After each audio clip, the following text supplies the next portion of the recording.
Hi guys. For this sculpture project, we are going to make a relief sculpture. It's a three-dimensional sculpture, but it is meant to be viewed like on a wall or just from one angle. So you can see that this tile was carved, so it's three-dimensional, but it's really only meant to be viewed like a painting. Up like this. Okay, so you're going to include all the little details. I have an iceberg in the background.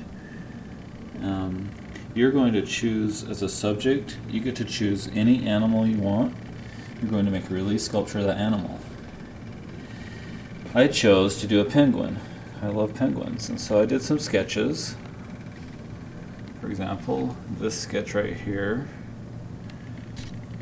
based on this picture I found online, and I also really liked this iceberg, so I did a sketch that included both of those things. Okay, and then ultimately in the end I didn't want to include the chick. I liked the idea that penguins hold the egg on their feet to hatch it, to incubate the egg, and so I ended up doing a penguin holding the egg.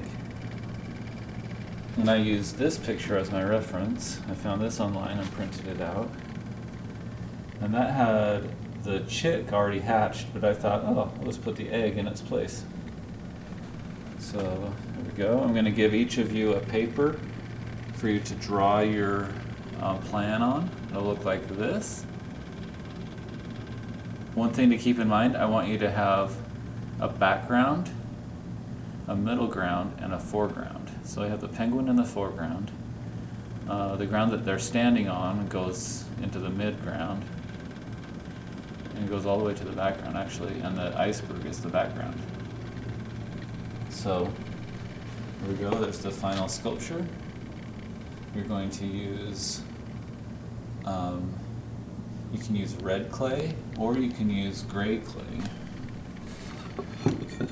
This is red terracotta clay that I used, and then I painted it. Or you can use the gray stoneware clay that ceramic students have.